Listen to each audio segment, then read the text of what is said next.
The first time I noticed the crack, it was a Monday morning that smelled like burnt coffee and cold rain. The office lights hummed like a warning. Screens glowed with other people's urgency. I sat at my desk and watched my cursor blink inside an empty email, a small heartbeat in a white void, and my mind felt like it was missing a door. Everything was loud. Everything was heavy. I remembered how I used to push through, how I told myself grit was the same as growth. But grit had turned into grind, and grind had turned into silence. I could listen to people speak and still not hear them. I could walk down a crowded sidewalk and feel like a ghost dragging chains. I told myself it was a phase, that the right playlist, the right planner, the right quote would fix me. I told myself none of this was serious, that all I needed was a weekend off, a new brand of protein powder, maybe another book about habits. But then there was the message from my boss, 3 sentences that landed like a gavel. We need the proposal. Clients on Friday. If you're not ready, I'll reassign. It was the word reassigned that made my stomach jump. Reassigned meant less trust. Less trust meant smaller rooms. Smaller rooms meant windows that didn't open. On the train home, I watched my reflection warp in the dark glass. I looked like a person in a witness protection program. I thought about quitting. I thought about disappearing. Then the train slowed, the doors slid open, and I stepped into the wet evening air. Somewhere nearby, a siren moaned. A kid laughed. Life was ordinary and brutal and beautiful all at once. I turned my collar up against the rain, and that's when I saw the flyer stapled to a telephone pole. Big block letters, a little crooked, mental edge, reset your mindset, free intro session, a phone number with tabs to tear. Most tabs were gone. One remained, curling like a pale tongue. I stared at it, unsure whether to laugh. It sounded like another gimmick, another promise to change my life in 90 minutes, but something in the word edge caught me. I was living on one. Not the thrilling kind, the crumbling kind. I tore the tab and shoved it in my pocket, pretending I didn't care what that meant. At home, the apartment was quiet. My phone lay face down. I made pasta and didn't taste it. I queued up a show I'd seen before so I wouldn't have to pay attention. The tab burned a shape into my thigh. Eventually, at 11:43 p.m., when the dark felt like a held breath, I turned the phone over and typed the number. It rang twice. A voice answered, warm but not soft, like a teacher who won't lie to you. "You caught me right before I close," she said. "I'm Dana. What's your story?" I almost hung up. But I heard rain hitting her window too, and the sound made me feel less alone. I said something about the office, about the blinking cursor, about the proposal, about the dread. I said I used to be different, and I wasn't sure where that person went. Dana listened. That was the first shock. She didn't rush in with advice or sunny slogans. She let silence do some work. Then finally, okay, the mental edge isn't magic. It's awareness, then choices, then practice. Most people think the edge is sharpness. I think it's presence. When you're present, you have leverage on yourself. You can steer. "I don't think I can steer anything right now," I said, and the laugh that slipped out was small and mean. "You don't have to steer far," Dana said, "just 1 degree. You up for a free intro tomorrow at 7? I said yes because saying no had become too easy. I set my alarm for 6:20. I imagined waking up and forgetting the whole thing, or making an excuse. But in the morning I did wake up, even before the alarm, in that strange blue light that makes everything feel like a draft waiting for edits. I made coffee. I watched the steam curl from the mug like a word I'd forgotten, and then I clicked the Zoom link. Dana appeared in a simple room with a plant behind her and a whiteboard to her left. She wore a gray hoodie.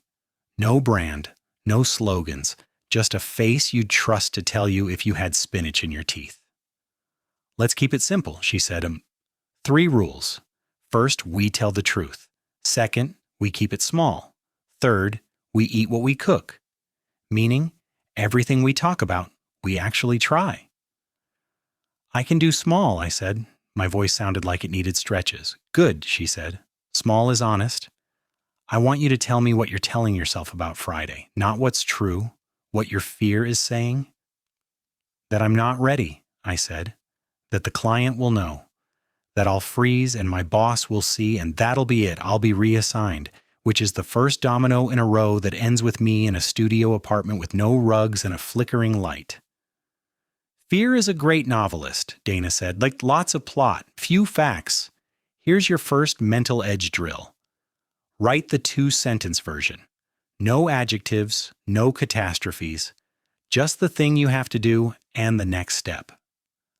I opened a note and typed, Present Proposal Friday. Next step, outline key points tonight. Read it out loud, she said.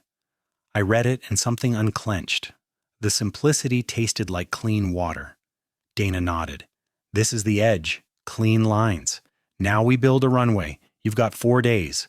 Think in reps, not hours.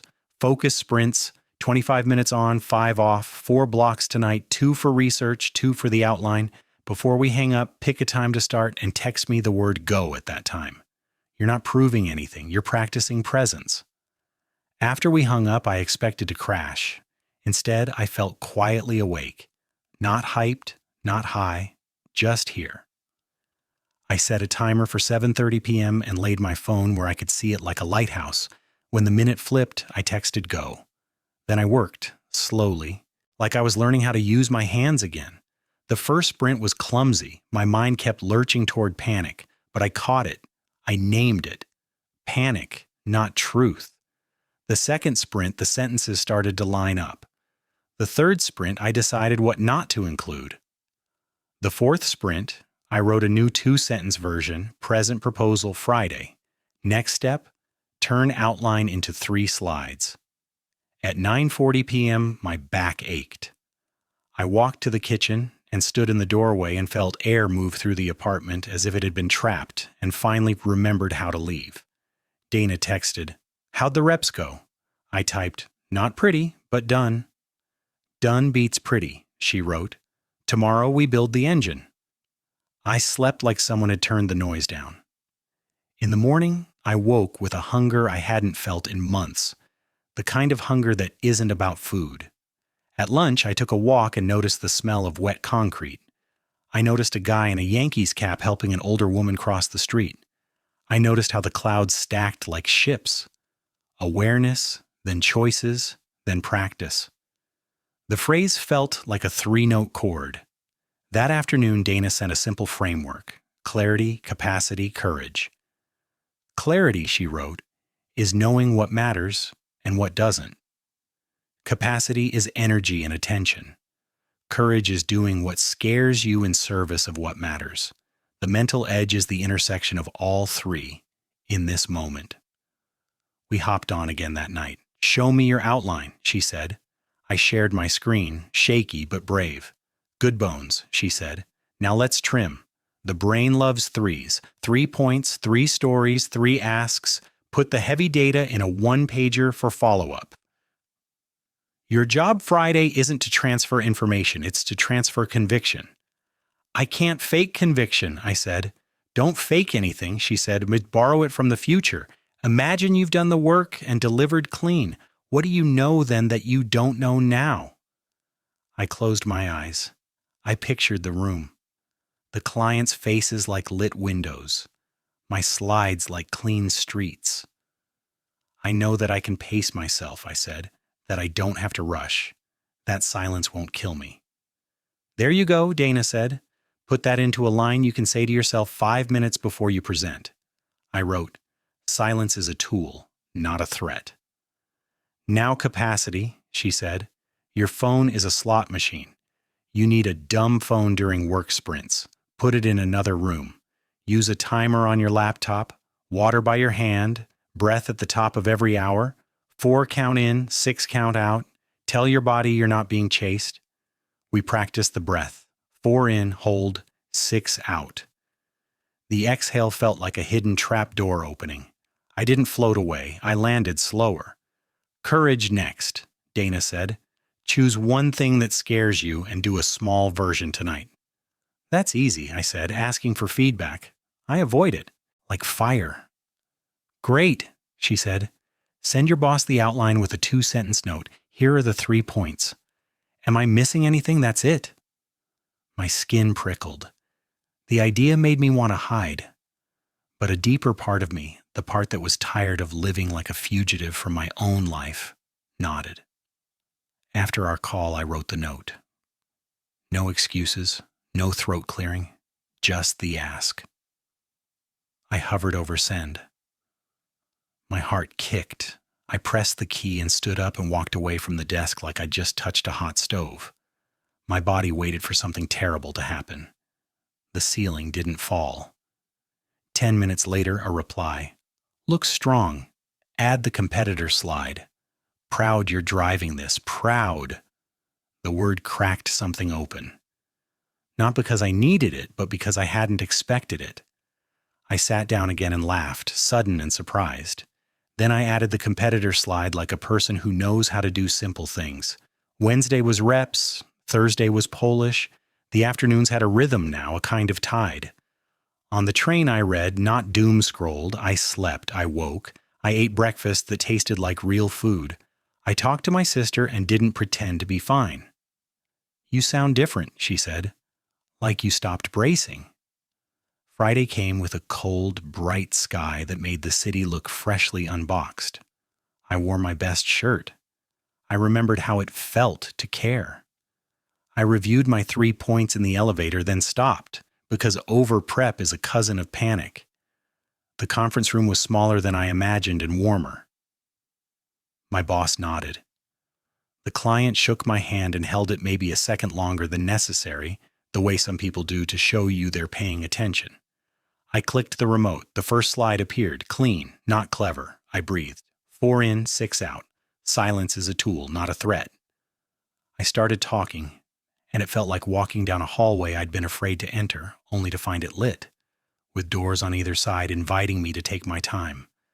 The 3rd minute, my mouth went dry, the old fear knocking.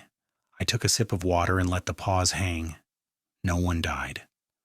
The client leaned forward. I told our 3 stories. I showed the path. I asked for the decision we needed. At the end, the room was quiet in that listening way.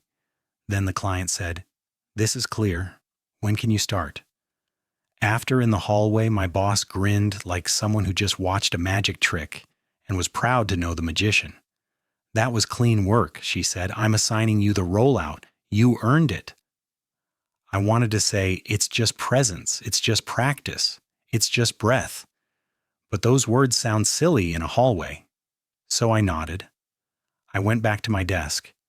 The cursor still blinked, but now it looked like a friend tapping a rhythm on a table. I texted Dana, "Went well." They said yes. Dana wrote back, "Remember the rule. We don't build a life on random wins. We build it on rituals. The ceremony matters less than the war. Practice tonight. 3 reps, even if it's celebratory reps." I smiled at celebratory reps. That evening I did 2 sprints of reflection and 1 of planning. I wrote what worked, what didn't, and what to do next. I wrote a sentence that felt like a tattoo. I'm not fixing myself. I'm coaching myself. It made me want to cry, not from sadness, but from recognition, like seeing your own house and realizing you've been renting your whole life. Saturday morning, I met Dana in person at a small gym that smelled like rubber and hope.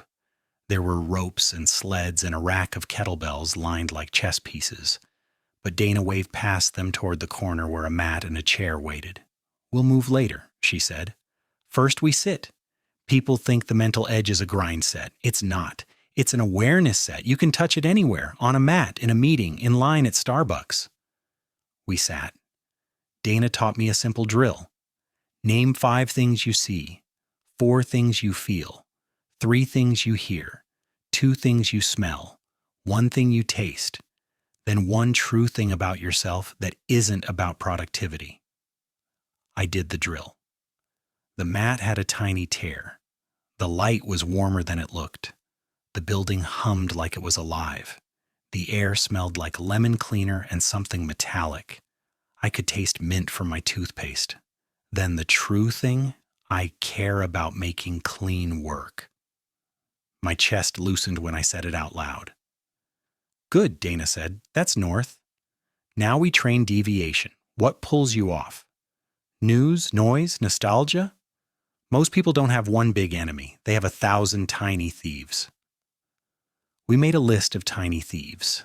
Late bedtimes, my desk turned to face the hallway, Slack pings the way I say yes when I mean maybe, the phone on the table, the email that doesn't require thought but steals 15 minutes anyway. We built frictions. Phone in another room during sprints, Slack set to batch notifications, a small sign on my monitor that said, "What's my north?" We drew a line on the whiteboard from intention to action and marked the traps. Every trap got a counter. Every counter was small. After the gym, we walked to a coffee shop. The barista had a lightning bolt tattoo on his wrist. Dana ordered black coffee. I ordered the same because it felt brave. "Here's the quiet truth," she said as we waited. "You don't need a revolution. You need a rhythm. And you need to protect it like you'd protect a kid learning to walk. People will bump it, you'll bump it, life will bump it. The edge is noticing you've drifted and steering a degree back." On the walk home, the city looked like a place I could live in, not just move through. Small things glowed, the kind of glow you only see when you stop sprinting for a finish line that doesn't exist.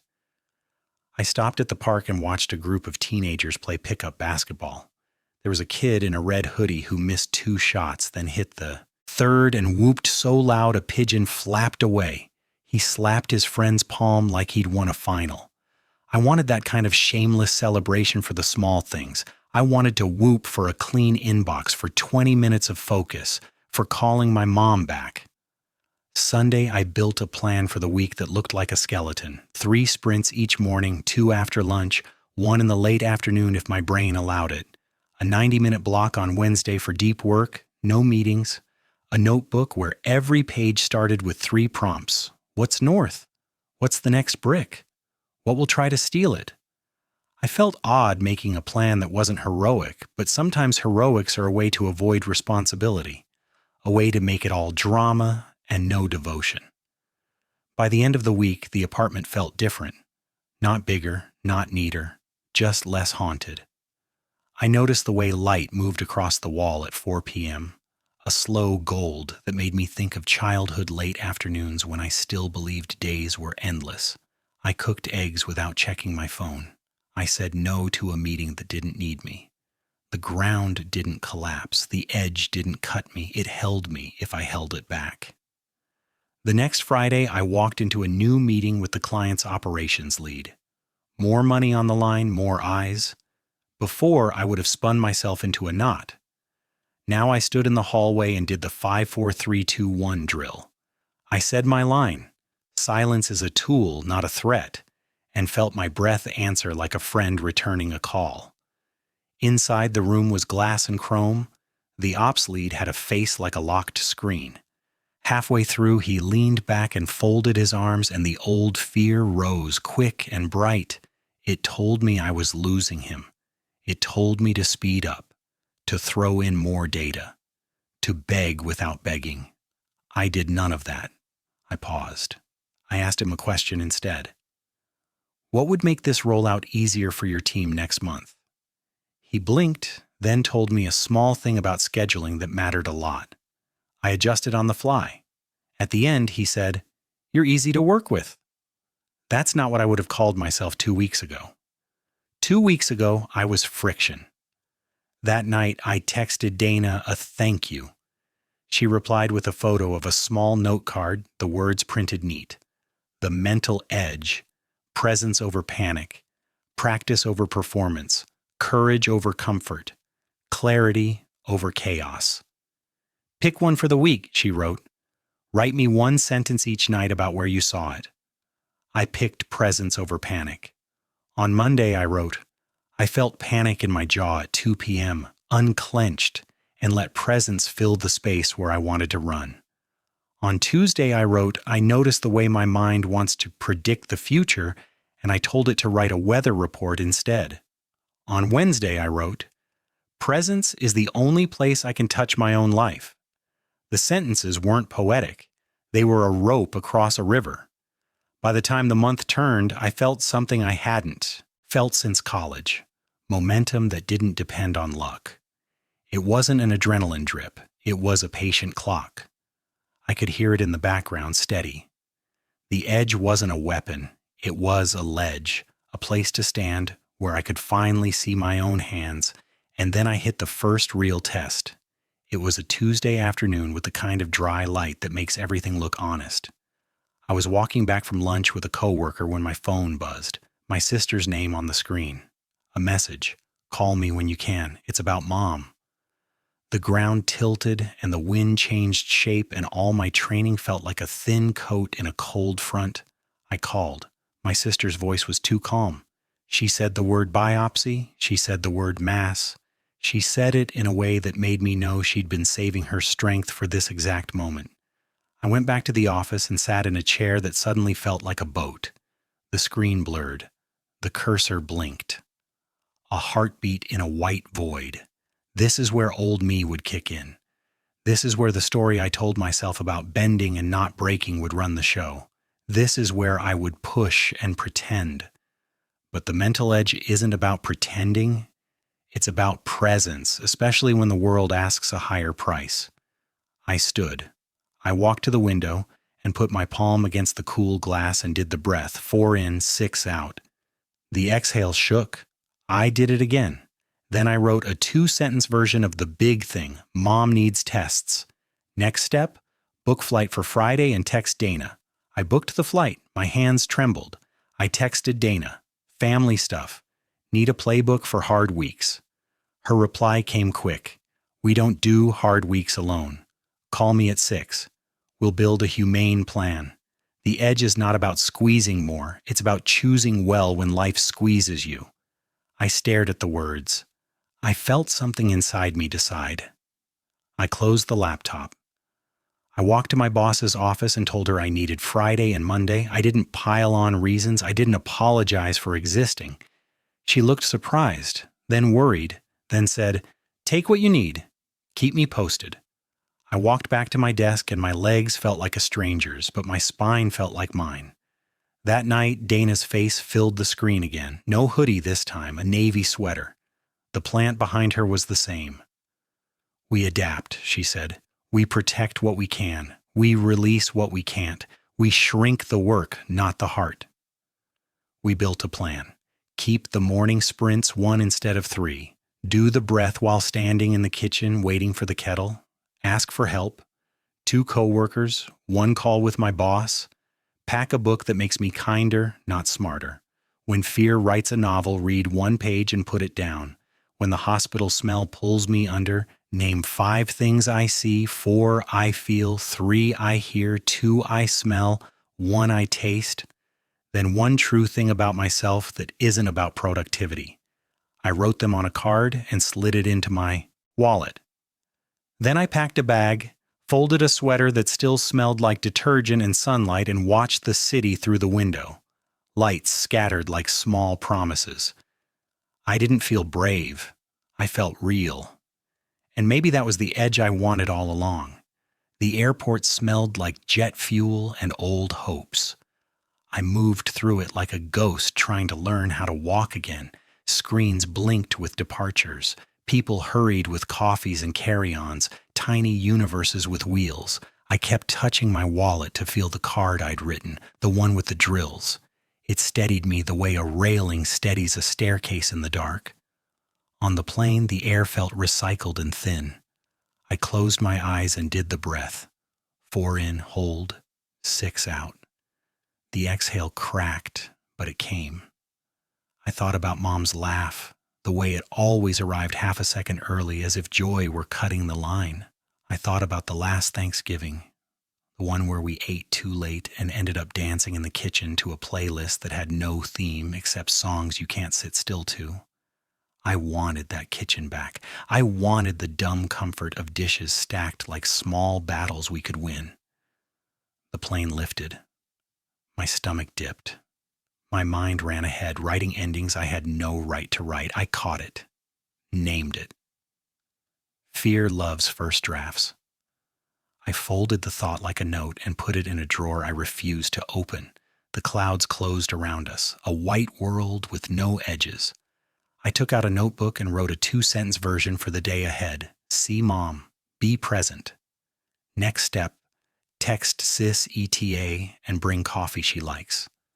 My sister texted back a heart and the word caramel. Automatic doors, an antiseptic, a hospital lobby trying to look like a hotel. The smell of lemon cleaner fighting a losing war against something metallic and old. My sister stood near a bank of elevators. Her face was the same and not the same, like a room rearranged while you were out. We hugged and didn't say the hard words. We said, "You made it, and they're doing more scans, and she's asking for you." "Caramel macchiato," I said, holding up the cup. "You remembered," she said, and the relief in her voice felt too big for such a small victory. But the mental edge had taught me there are no small victories. There are only bricks. We rode the elevator. The lights flickered. Somewhere on a different floor, a machine beeped in a rhythm that sounded like a warning. We stepped into a corridor that had too many doors and not enough windows. My shoes squeaked. My heart did the same. Mom was in a semi-private room with curtains pretending to be walls. She looked smaller. The kind of small that makes you angry at physics. But when she saw me, her face lit up like I'd walked in with Summer on a leash. I wanted to kneel.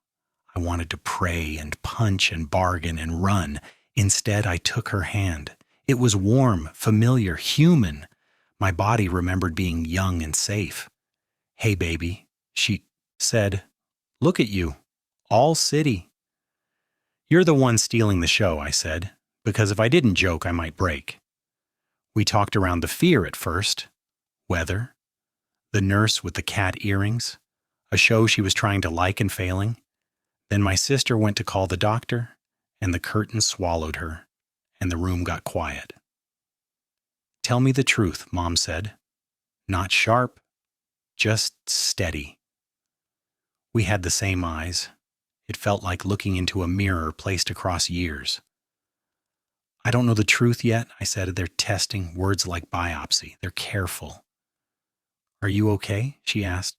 "I'm here," I said. "I'm learning that's different than okay. Sometimes better." She squeezed my fingers. "You look different," she said. "You sound like your words are chosen." "Trying," I said. "When the world squeezes, I'm trying not to squeeze back. I'm trying to steer a degree instead of spinning the wheel off." "That's my kid," she said, and the pride hit me like a warm wave. I breathed it in like medicine. A nurse came with a cart and a clipboard. The kind of clipboard that has 1,000 lines none of us asked to read. Time blurred. Machines hummed and stopped. A doctor in scrubs spoke in a tone that tried to borrow calm from a future we didn't have yet. I felt the panic rise like a flash flood. Old reflex. I let it wash against my ribs and back out. I named 5 things I could see. The tiny tear in the privacy curtain, a scuff on the baseboard shaped like a comma, dust curling in a beam of light, the nurse's earring, cat faces mooning, my sister's foot tapping fast. 4 things I could feel. The texture of Mom's blanket, too pilled to be gentle. Sweat at my collar, the chair edge pressing into my thigh, the slow slide of the watch band on my wrist. 3 things I could hear. Distant laughter and a cough that didn't belong to anyone here. A monitor chirp that sounded like a video game from the early 90s. The squeal of the cartwheel. 2 things I could smell. Lemon cleaner, still fighting. Coffee, sweet and wrong. 1 thing I could taste. The mint ghost of toothpaste trying to make everything okay. Then a true thing about myself that wasn't about productivity. I love the people I love with an inconvenient heart. The fear stepped back a pace. Not gone. Just respectful. We waited. We took turns telling stories. My sister told the one about the time I tried to dye my hair senior year and ended up looking like a warning sign. Mom told the one about the snowstorm when the power went out, and we played Monopoly by candlelight and accused the cat of cheating. I told the one about the day I thought I'd failed a class I needed to graduate, and Mom made grilled cheese that tasted like a vote of confidence. The stories worked like a net. They kept us from falling too far too fast. Dana texted, "Humane plan. 10-minute outside breaks every hour, if you can. Food without judgment. Breath in hallways. Self-kindness like it's your job." I wrote back, "Doing the breaks, doing the breath, trying not to apologize to the air." She sent a thumbs up and a line. "Presence doesn't fix pain. It lets you hold it without breaking your own hands." When evening came, the room changed color. Hospitals at night feel like airports without tickets. People pass through half worlds. Time doesn't behave. The doctor returned with a printout and a tired smile. "We found it," he said. "We need to do a biopsy. Early indications are promising, but we won't know until pathology. We're moving quickly." Promising is a dangerous word. It's a bridge over water you can't see. My breath tried to sprint. I brought it back like a dog who knows me well enough to return. Mom stared at the ceiling like she was reading it. Then she glanced at me. "We ride the ride," she said, "but you don't get to carry the whole car." "I'll take the front seat," I said. "You'll take your seat," she corrected. And even now she was teaching me. We rotated home on a schedule the nurses loved because it meant fewer questions. In the quiet of my old bedroom, I lay on a mattress that had softened in all the places I used to sleep. Posters replaced by blank paint. A trophy from a league that no longer existed sat on the dresser like a relic. I did the breath. I wrote a 2-sentence version for the morning. Be with Mom during pre-op. Next step, bring a sweater and that old playlist. Sleep was a room with many doors. I walked through one at a time. Woke before the alarm in a blue that belonged to this neighborhood alone. The kitchen clock ticked like a reliable heart. My sister was already up. We stood in the gray light with mugs and not enough words. She reached for my hand. We didn't break. At the hospital, we waited again. Worry is a repetitive task. It loops, asking for attention. I gave it a smaller room in my head and shut the door gently. Mom's eyes kept finding my face, and when they did, we both smiled because the alternative was an ocean. Pre-op moved fast, then slow, then fast again, paperwork like a test you can't study for. The anesthesiologist was the age of kids I still call kids. He spoke softly, and I trusted him, not because he sounded confident, but because he seemed human. A nurse taped an IV to Mom's arm with a tenderness that made me want to hug her, which is probably why they keep families on the other side of the line. "Make sure you eat," the nurse said, like we were her kids too. "We will," my sister said. We lied with our mouths and told the truth with our eyes. They wheeled Mom away. The curtain breathed in and out, then stilled. The hallway stretched. I stared at the floor tiles until they formed a map. I told my body we were not in a war. We were in a waiting room, which is worse in a different way, but still not a war. We sat. We failed at small talk. We succeeded at silence. I realized how often I fill silence with noise to avoid hearing what the quiet says. Today, the quiet didn't say doom. It said hold. An hour bled into 3. I took my outside break because the card in my wallet said to. The sky looked like a lid. Wind pushed against my jacket with hands I couldn't see. I walked to the edge of the parking lot and back. I thought about the version of me from a month ago, the one who would have tried to fix this by working harder at being a person, the one who would have defaulted to grind and called it grit, the one who would have secretly believed collapsing was a kind of proof. I didn't want to be that version anymore, even if that version had built parts of the life that paid for the plane ticket, even if that version had kept me employed when the world leaned. I could honor their effort and retire their strategy. Back inside, the doctor found us. His face was calmer. "She did well," he said. "We'll have biopsy results in a couple of days, but the mass looks contained. We're optimistic." Optimistic is a cousin of promising, still a bridge. But this one had ropes. I nodded. the kind of nod people give when their knees want to quit. We saw Mom. She slept, the kind of sleep that looks heavy enough to hold a person down. We sat with her anyway. I put the playlist on low, the Thanksgiving songs, and let the music lay a blanket only we could feel. In the days that followed, the world shrunk, then widened. Hospital chairs became thrones. The drive-through became a banquet. My phone lit up with friends who didn't know how to ask the right questions and asked anyway, which is another way to love. Dana and I spoke at night, after the lights dimmed and the machines found their steady songs. We measure the day in presence reps, she said, not outcomes. 1 rep is holding your sister's hand without trying to script her future. 1 rep is letting yourself cry in the elevator and not apologizing to strangers for having a human face. Is there a rep for wanting to smash a vending machine, Baramunas? I asked. Yes, she said. It's called the parking lot yell. Get in the car, close the doors, and let it out. Then breathe. Anger is just speed. You can steer speed or it steers you. I did the parking lot yell. It scratched my throat and cleared a space bigger than the sound. I breathed in the silence that followed. It tasted like truth. News trickled in like winter light. The biopsy confirmed what we hoped it would confirm. Contained, treatable. Not a word you steal from other families. A word assigned by a lab that never met my mother but somehow delivered grace. Treatment plans and schedules. Calendars filled with intentions and risks. We walked the line between gratitude and terror and tried not to fall into either ditch. One morning, while Mom slept and my sister napped with her mouth open like a kid knocked out after the beach, I took my 10-minute walk and ended up by a row of windows overlooking the parking lot. I watched a new father with his palms pressed to the glass of the nursery on a different floor. He cried like someone who'd discovered a new country. Down below, a man in a suit practiced a speech to his car. A woman in scrubs sat on a curb and ate a granola bar like it was a stolen luxury.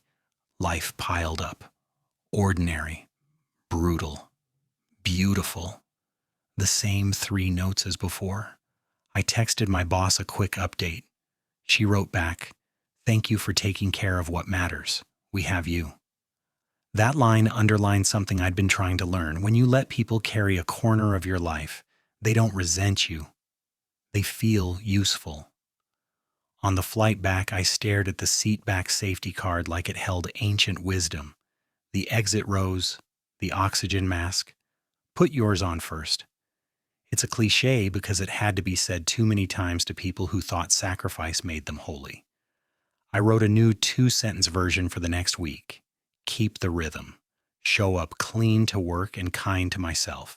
Next step, morning sprints back on, 30 minutes, then a walk. The city received me like a river receives a boat. No fanfare, just space. My apartment smelled like itself again, coffee and laundry and the ghost of a candle I never threw away. I unpacked slowly, folded the sweater, put the card back in my wallet. The drills weren't decorations, they were tools. The first morning home, I sat with my mug and the notebook in the quiet. I wrote 3 questions. What's north? What's the next brick? What will try to steal it? North. Take care of Mom while taking care of the life that can fund taking care of Mom. Next brick, 2 focused sprints before 10 a.m. and a call to the insurance rep. Thieves, fatigue, doom scrolling, the urge to make everything perfect before beginning. I moved the phone to another room. I set the timer on my laptop. I breathed like someone whispering to a wild animal. The first sprint felt like dragging a suitcase across gravel. The second slid. The third surprised me. Work wasn't the enemy. My fear of not being enough was. And that fear was learning it could survive without running the show. I built days again, not rickety, not shiny, just true. I sent the ops lead a clean update. I wrote notes for the rollout. I said no to 2 new asks without explaining my right to do so. I walked at lunch without headphones and listened to the city's mixed tape. Sirens, laughter, delivery trucks sighing, a skateboard rattling like rain on a tin roof. Presence felt less like a practice and more like a place I was allowed to live. At night, I called Mom. Sometimes she was strong and we traded old jokes like currency. Sometimes she was tired and I read to her from a book about a man who learns late how to love his own life. Sometimes we were quiet and I listened to her breath and she listened to mine. And there was nothing to fix. Dana said the quiet counts double. I believed her. One evening while the pasta boiled, my phone lit with a text from a number I didn't recognize. It was the kid in the red hoodie from the park, the one who whooped. Don't ask me how he found my number. He didn't. That's not what happened. What happened is I looked out the window and saw him in the twilight shooting at the rim alone, missing twice, hitting the third, and lifting his fist like he just signed a treaty with himself. And I thought, that's me. That's the rhythm. Miss, make. Repeat. Celebrate the make. Learn from the miss. Don't rewrite your identity based on 3 shots and a cold wind. I took the pot off the stove and laughed into the steam. I said the line out loud, the one Dana had me write. Silence is a tool, not a threat. It echoed off the cabinets and came back kinder, weeks layered like transparent maps. Mom started treatment. My sister sent me photos of ordinary victories. Mom sitting on the porch with a blanket. Mom's tea in a mug we once bought at a yard sale because it said Queen of Everything. A recipe card with Mom's handwriting and a small grease stain in the corner. Evidence from a decade ago that made it worth more than gold. These were not plot points. They were anchors. At work, the rollout began. The ops lead gave me the look of someone who still expects competence and doesn't feel the need to hover. I built the decks the way I now built my days, clean, tight, human. When a hiccup punched a hole in the timeline, I didn't sprint blindly. I paused. I asked a better question. What's the real constraint? When someone panicked on the call, I did the breath quietly and answered from the place that breath leads to. People noticed. They couldn't name it. They called it calm. But calm is a gift. What I practiced was courage. I wrote to Dana every night 1 sentence about the week's line. Presence over panic, I wrote. When the spreadsheet refused to reconcile and I didn't make it about my worth. Practice over performance, I wrote. When I did 3 sprints on a day with no fireworks. Clarity over chaos, I wrote. When I removed 2 slides that weren't pulling their weight. Courage over comfort, I wrote, when I told a friend I couldn't be the therapist tonight and asked for a rain check. One Friday, after a clean deliverable and a sandwich eaten outside while watching a dog try to negotiate with a pigeon, I sat on a bench and realized something that should be obvious, but never was.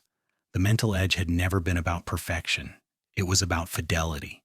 To the moment, to myself, to the people who needed me fully present. Perfection is glass. Fidelity is wood. It holds, it breathes, it ages well. I went home and found a postcard in the mail, no return address, just a photo of a mountain road and a sentence in block letters. Keep a hand on the rail. I smiled. Dana, obviously, or someone she'd recruited to. Make the world feel like a treasure hunt. I put the card on the fridge with a magnet shaped like an avocado and felt the apartment tilt towards sanctuary. Night settled like a slow curtain. The day had weight, but not chains. I wrote a 2-sentence version for tomorrow. Visit Mom. Bring the record she loves. Next step, buy flowers that smell like spring even when winter thinks it's in charge. I slept. And when morning came, I woke ready to be the person my life needs now. Not the hero, the witness, the steward, the one who picks up small bricks and builds a road others can walk with me even when the weather changes without asking. The day the rollout went live, the sky over the city looked scraped clean, a cold blue that made every edge sharper. I woke before the alarm, heart steady, breath even, a quiet thread running through me like current. I brewed coffee in the dim kitchen and watched the steam rise, an apparition that formed and vanished, teaching me the whole lesson in 10 seconds. Presence, vanish, begin again. I wrote the two-sentence version for the day. Launch with ops. Hold the line under pressure. Next step, arrive early. Check the handoffs. Call mom on the walk. Outside, the air bit my cheeks. Delivery trucks exhaled, pigeons negotiated with crumbs, and I walked the long block to the train like someone who knew where to put their feet. I called mom. She answered on the second ring, voice thin but bright. Go make clean work, she said. Then call me and tell me how the world behaved. Her blessing felt like a cloak. I tucked it around me and went underground. At the office, the rollout war room was a mess that meant we were ready. Whiteboards braided with marker, laptops stacked like slates, cables coiled and uncoiled around power strips. The ops lead leaned over the central table with a face that didn't advertise its fears. Morning, he said. You good? Good enough, I said. The truth made the room trust me more than bravado would have. I walked the handoffs. Support ticket routing clean, data sync windows tight but honest. Comms to regional leads scheduled, written like a human wrote them. I stood at the glass and breathed, 4 in, 6 out, until my ribs loosened and my attention sat down like a guest who intended to stay. At 9 sharp, we flipped. Systems blinked, dashboards populated, and the first wave hit. Questions, edges, exceptions. A regional manager in Phoenix couldn't see an updated role. A warehouse lead in Ohio triggered an alert we hadn't seen in staging. A field tech somewhere out near the interstate typed in all caps like he needed someone to hear him across a desert. In another life, I would have run hot and fast, pinging everyone, mistaking speed for skill. Today I trained the room to slow. Read what is, I said, not what you fear. We triaged, we named, we measured, we fixed. By 11, the ops lead leaned back, arms crossed not in defense, but in recognition. You hold the room, he said. You don't whip it. I shrugged because the praise felt like an animal that might bolt if I looked at it too directly. He nodded at the whiteboard. Put the rule up there for everyone. The one you keep saying under your breath. I uncapped a marker and wrote in clean lines. Silence is a tool, not a threat. Under it, smaller. Presence over panic. Practice over performance. The room exhaled. As if the words could do the breathing for us, we rode the tide through lunch. Stomachs forgot to ask for food. Time tried to blur, but we kept it square with timers. At 1:30, a spike hit. A vendor API throttled us without warning. Someone else's rulebook had turned a page we didn't know about. Screens reddened. The ops lead swore softly. The field tech in the desert typed another paragraph of caps. I watched panic begin to breathe in people's shoulders. I could feel its heat under the skin. I told my body we were not in a war, we were in a storm. Storms want you to flail. I chose steer. Locked to the constraint, I said, name the front door. We rerouted calls to a standby queue. We throttled ourselves lower than our pride liked. I pinged the vendor with a message that held firm without rage. Then I did the smallest brave thing, told the room to take 90 seconds and breathe. Yes, in the middle of a rollout. Backs against the chairs, I said, 4 in, hold, 6 out. Give your nervous system one honest chance. People laughed like I'd told a joke at a funeral. Then they tried it. You'd be surprised how a room changes when 10 people exhale with intention. The spike flattened enough to manage. The API vendor wrote back with an apology that was part human, part legal. We tweaked our schedule. We lived. By late afternoon, the updates slowed. Numbers stabilized. The field tech sent a thumbs up without words. The ops lead rolled the tension out of his neck and gave me a look I hadn't earned a month ago. Nice work, he said. You didn't make a hero movie. You made a system. I'm done with hero movies, I said, and meant it, like a vow. On the way home, I called Mom again. She wanted play-by-play, not platitudes. I gave it to her straight, trimmed of anxiety and sugar. You're getting good at calling things what they are, she said. It's strange how grown-up you sound.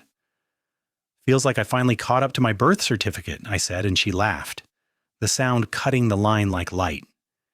In the apartment, I placed my phone in the ceramic dish by the door. I kept the room quiet. Outside, the city rehearsed night. I stood by the window and watched taillights stutter like a red river. In the reflection, I looked like someone I recognized. The sense of recognition scared me, as if identity was a place I could still break. I wrote the nightly line to Dana. Presence over panic. When the API throttled and my chest tried to sprint, she sent back a single check mark and then a second. Tomorrow is a mirror, she wrote. Don't crash after clean. We treat wins like reps, not like vacations. Tomorrow kept her word. I woke with a gravity hangover, the kind that comes after holding a room for 8 hours without letting it see you sweat. My brain wanted sugar and swift, easy dopamine. I gave it sunlight and a walk around the block. The air tasted metallic. I counted 5 things I saw to bring depth of field back online. A plastic bag snagged in a bare tree like desperate confetti, steam smoking out of a street grate, a bicyclist tapping his brake light at a red like Morse code, a kid in a purple jacket trying to jump a crack like it was a creek, the sky, less blue than yesterday, more real. I named the thieves lined up for the day. Post-wind slack, inbox gravity, other people's urgency. I set the timer anyway. Mid-morning, my boss pinged. Can you mentor Javier on the new cadence? He's sharp but runs hot. In the past, I would have said yes as a reflex and then resented the calendar for not bending time. Today, I wrote back, yes. 30 minutes this afternoon? We'll make him a rhythm. She sent a smile I could feel in the pixels. Javier arrived with the energy of a man who drinks his coffee while it's still a storm. He paced while the video loaded. His hair did the same. I keep sprinting and then blowing up, he said without hello. I need to keep up. Maybe you need to keep rhythm, I said. Keeping up is a fear verb. Rhythm is a practice noun. He blinked. Practice noun? I smiled. You'll get used to me. Look, what's your north this week? He frowned like I'd asked him for a blood type. North? What you're optimizing for, I said. If you don't pick it, 10 people will. I watched him choose honesty over performance. Quality handoffs, he said. We keep dropping handoffs. I cover with speed. Then I mess more up. Good, I said, and that's your north. Now 3 bricks, tiny, today, tiny. He rubbed his jaw. 1. Write the handoff checklist on paper, not just in my head. 2. Slack to batch notifications. 3. 25 on, 5 off, twice after lunch. Now thieves, I said, say them out loud so they lose a little magic. Slack, he said immediately. Noise. The feeling I need to fix everything to have a right to sit down. We wrote counters next to each thief. A sign on his monitor that just said, "What's north?" Slack batching. A phone that lived in a drawer during sprints like a dog who needed a nap. He watched me the way people watch someone who knows the map because they've gotten lost there before. Is this it? He asked. That this mental edge thing? Is it just lists and breathing? It's attention and courage, I said. Lists and breathing are the handles. You can grab them in a storm. He nodded and looked tired in a way I recognized from my mirror. Okay, he said. I'll try the handles.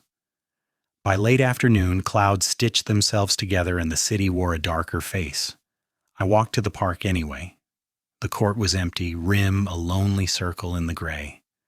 I heard traffic, a siren far off, a dog making a case about its dignity. I ran my hand along the cold fence and thought about edges, the way we talk about them like knives when they're more like rails. Keep a hand on the rail, the postcard had said. I did. At home I cooked, without ambition, eggs, toast, greens that wilted into something that tasted greener than they looked. The news on my phone throbbed for a thumb I didn't give it. I sat with the quiet that knows my name now. I wrote to Dana. Practice over performance when I mentored without trying to be a savior. She replied with a sentence that pinned me like a butterfly in the best way. You're learning the difference between leading a room and rescuing it. The week turned on itself the way weeks do. Calls stacked. Mom's treatment marched. I built and breathed and built, and then the floor shifted with no warning. It was a Wednesday just after 2. A light that looked borrowed from a photograph, everything too crisp. I was in a conference room, my deck open to a clean slide titled Risks and Mitigations, when my phone flashed my sister's name. I excused myself with a nod and stepped into the hallway that smelled like carpet and ambition. "Hey," I said. The air left her voice. "ER," she said. "Reaction to the meds. They're watching. I'm here. Can you—" "I'm on my way," I said, and that fast the world changed. Like someone had turned the dial and the channel wasn't mine anymore. I told my boss in one sentence and no apologies. I sent the ops lead the doc link in a line he could read verbatim. I walked out of the building with my backpack like a parachute. On the sidewalk, the air felt wrong, too available. I wanted to run. I wanted to fold. I did neither. I did the breath in full view of strangers, hands on ribs like I was reminding myself I existed, then train, then cab, then door. The hospital was a city. The city was a hospital. The lines blurred because the stakes were the same. Keep the important things steady. Mom's face was pale in a way I hadn't seen. The machines made a wallpaper of sound. My sister's eyes were swollen. "They're adjusting," she said. "Numbers are coming back. It was scary." "It still is," I said, because I didn't want to banish fear with logic. We sat. We waited. We watched. We practiced the small religion of being there, fetching ice chips, asking gentle questions, not forcing jokes into a room that didn't have space for them. Hours stretched. A nurse moved with the calm of an ocean. A doctor explained like a teacher who remembered what it was like not to know. They changed. The meds. They watched.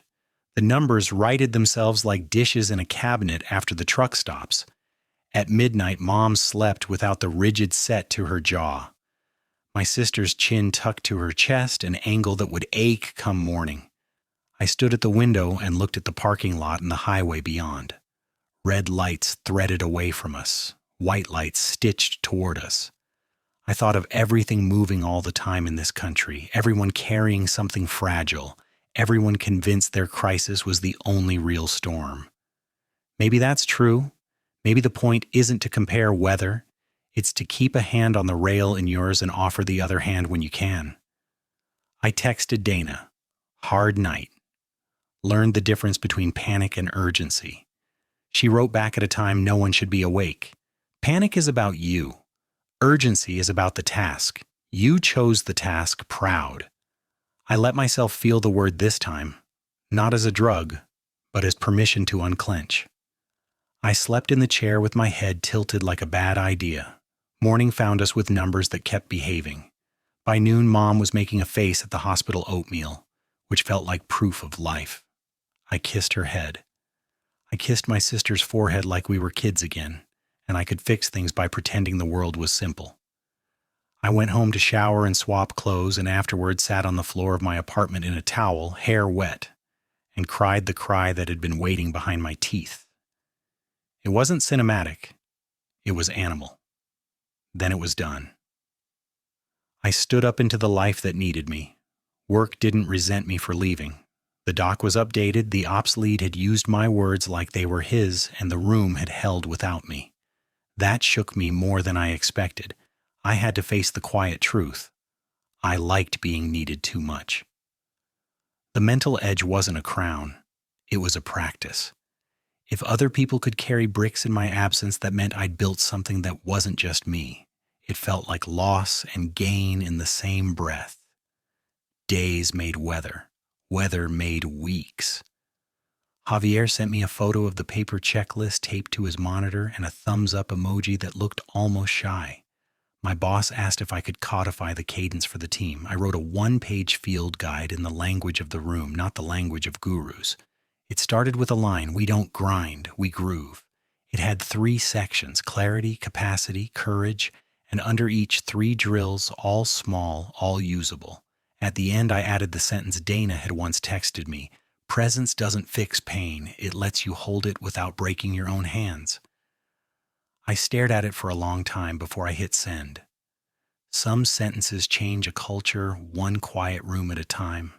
One night late, I found myself on the balcony with a blanket around my shoulders, the city underrunning like a slow river.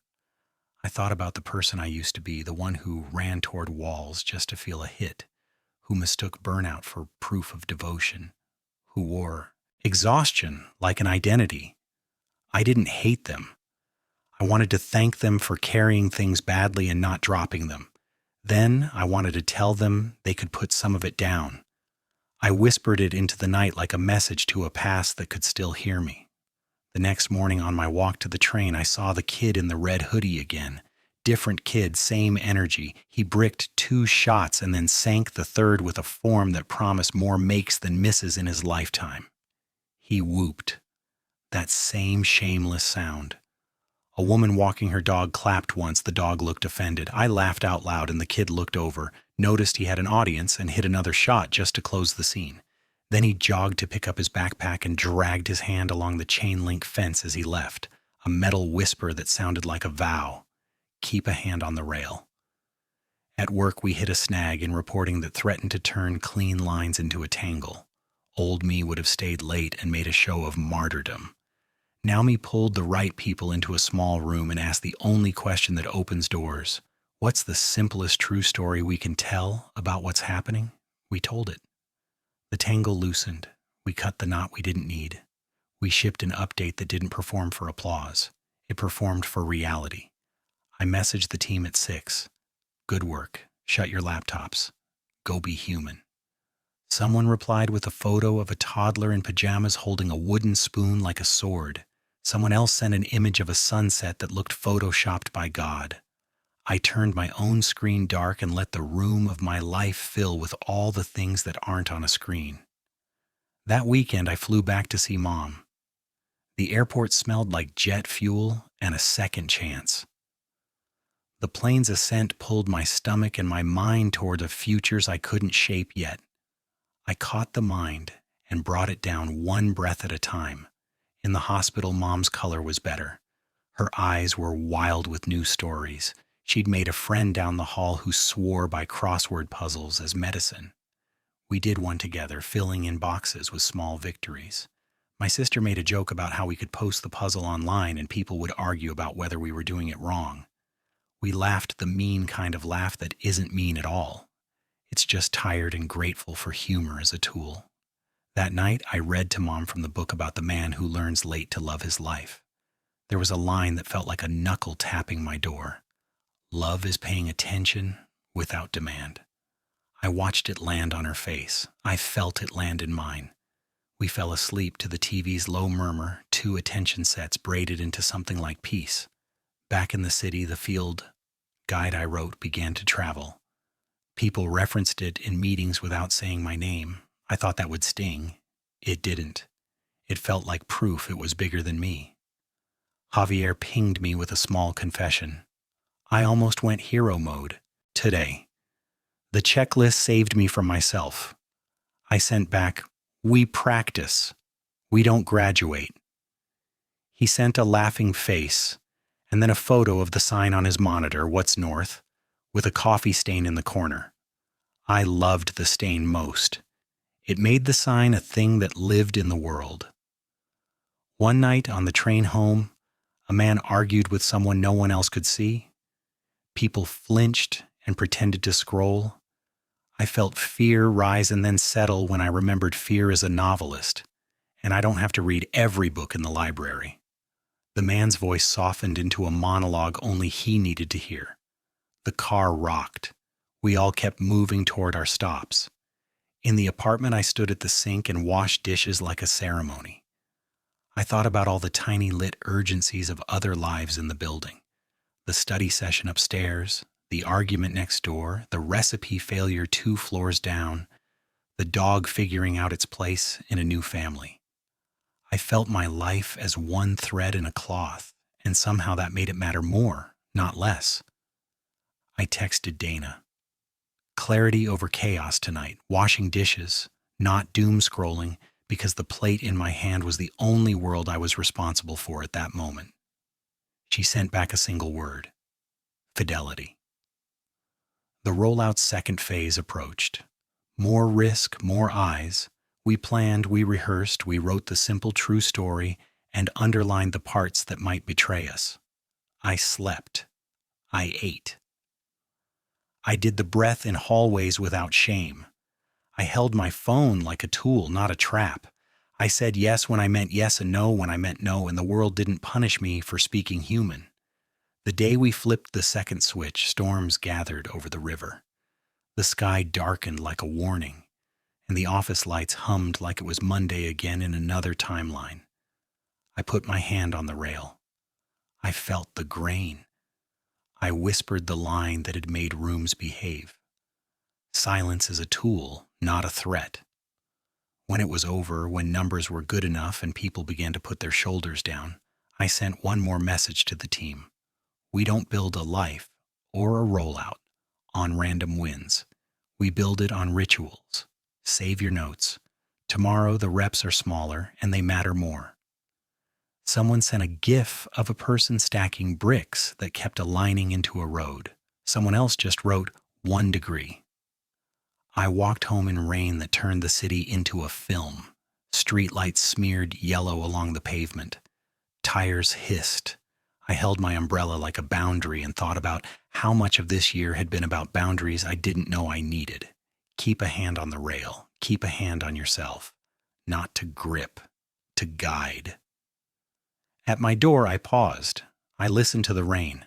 I texted Mom a photo of the wet street and wrote, "It's the kind of night where we'd make grilled cheese and watch something we've seen before." 3 dots. Then, do that. Think of me when the butter hits the pan. I did. The smell made the apartment feel like a place with history, not just rent. I ate at the counter. I wrote the 2-sentence version for tomorrow. Rest day. Practice without struggle. Next step, long walk in the morning, call Mom at noon, do 3 kindnesses that leave no trace. I slept like water finds the shape of its container. The city kept moving. I kept a hand on the rail. Rumors always arrive before the facts. They travel faster. They crawl under doors and sit in chairs before people do. Monday morning, the air in the elevator felt charged, like static before a storm. A slack thread leaked up through the building's bones. Budget review, leadership reshuffle, priorities tightening. The rollout we'd bled for was now a line item facing a bright, cold light. I stepped into the war room and felt the eyes. Not scared yet, not calm either. Waiting. The ops lead stood at the whiteboard with his marker cap in his teeth. "Town hall at 3, he said. "Deck by 2. They want outcomes, not origin stories." Old me would have sprinted into 12 directions and called it leadership. New me pulled the room closer and wrote 3 words on the board. What's north now? We stood in the question until the noise lowered. Then we answered it in 30 seconds. North was simple. Protect the work that protects customers. Strip the rest. Javier entered like a weather system. Hair a little wilder. Notebook already open to a page that said, in block letters, "Don't be a hero." He grinned at his own joke because he meant it. "Give me the churn slide," he said. "I know where the bodies are buried." He meant duplicate tickets and abandoned handoffs. We built the deck like carpenters, not artists. Clean lines, no flourishes. We drew a straight line from rollout to time saved, error reduced, trust earned. I rehearsed the story out loud and watched for any place my mouth wanted to lie for applause. Then I cut that part. At noon, I stepped outside and called Mom. The wind tried to shove the phone out of my hand. She sounded stronger. She told me about a volunteer who painted sunflowers on the windows of the wing. How the petals looked defiant. How she found herself wanting to open the glass and ask the sun to come in and do its job. "Do yours," she said, aiming the line at me like a blessing that knows where to land. "Tell them a simple, true story. The truth wants to work." At 3, the town hall filled. The room felt like a courtroom in a theater. People took their seats like jurors who also wanted a show. Leadership lined the front like a row of flags. I felt my chest prepare to sprint and told it to walk. 4 in, hold, 6 out. I held the clicker like a baton I'd earned the right to carry. I didn't start with a joke. I didn't start with fear. I started with a story that fit in one breath. In Phoenix, a regional manager used to spend an hour a day reconciling tickets by hand. Last week, she did it in 9 minutes. That's 4 extra calls. That's 2. Fewer escalations. That's a crew that got home before dark. I let that hang. Then I showed the line, rollout, time saved, errors reduced, retention up. I kept my eyes off the VP's poker face and on the room's shoulders. When they lowered, I knew the story was landing. During Q&A, someone tried to drag me into a philosophy debate about build versus buy. I refused the invitation without telling them I was refusing. Our north is outcomes, I said. This quarter, these choices got us there. Next quarter, we'll tell you the next true story. The VP's face didn't change, but his pen stopped moving. That was my yes. After, in the hallway, people spoke the language I use back to me. Simple, clean, story, north. I didn't own the words. The room did. That mattered more than any pat on the back. The ops lead bumped my shoulder with the gentle violence friends use. You didn't chase applause, he said. You fed the work. At my desk, my hand trembled from adrenaline I hadn't spent. I let it shake. Then I texted Dana a line. Courage over comfort when the question tried to bait me. She wrote back. People confuse certainty with leadership. You modeled curiosity and clarity. That travels farther. The reshuffle news landed the next morning. Cuts would skip our team for now with a second review in a month. Relief arrived like a tide that didn't ask permission. It pulled back fast. I had a month to make the story so obvious even fear couldn't argue. At home, I hung the postcard, keep a hand on the rail, near the door where my keys lived. I'd started touching it in and out, a superstition that felt less super and more system every day. That night, I slept like someone had untied a knot. Morning found me early and quiet. The city breathed. I breathed with it. By midweek, a different test walked in wearing my badge. Mentorship's mirror turned bright. Javier pinged me at 9:04. I backslid, hero mode, blew a handoff. Can we reset? We found a quiet corner. He looked wrecked, not by the error, but by the old story roaring back. I thought I'd graduated, he said. Turns out I just skipped a class. You don't graduate, I said. You practice. The class is life. The test is today. I slid a note card across the table. 3 columns, clarity, capacity, courage. Pick 1 rep in each, tiny, humane. He picked. Clarify the next handoff verbally, not just in the ticket. Close laptop for 10 minutes while eating. Ask for 1 piece of feedback before the day ends. He read them like a sentence. Then he did them. Later he messaged, the room didn't fall apart when I slowed down. Turns out my speed was the problem. I thumbed back a truth that felt like a thank you to my own past self. Speed without aim is panic wearing a mask. On Friday, I got an email that made my stomach do that elevator drop. The keynote for the regional summit had lost its speaker. Could I cover? 15 minutes. Audience of 200. Theme: the mental edge at work.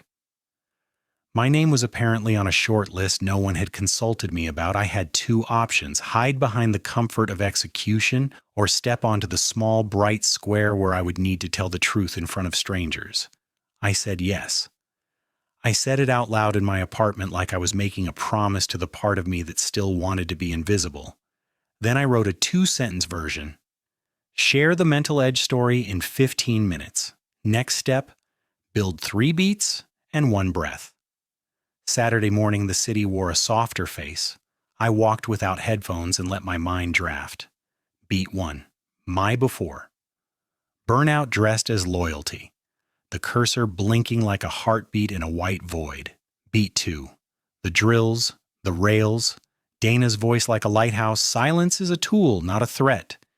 Beat 3, the after that isn't an ending. Presence over panic. Practice over performance, courage over comfort, clarity over chaos. 1 breath, 4 in, 6 out. Invite the room to do it with me. Let them hear the exhale. Let them feel the quiet. I built the talk by subtraction. No jargon, no heroics, no clip art. I rehearsed to my plants. They were terrible audiences, no facial expressions, but they didn't interrupt.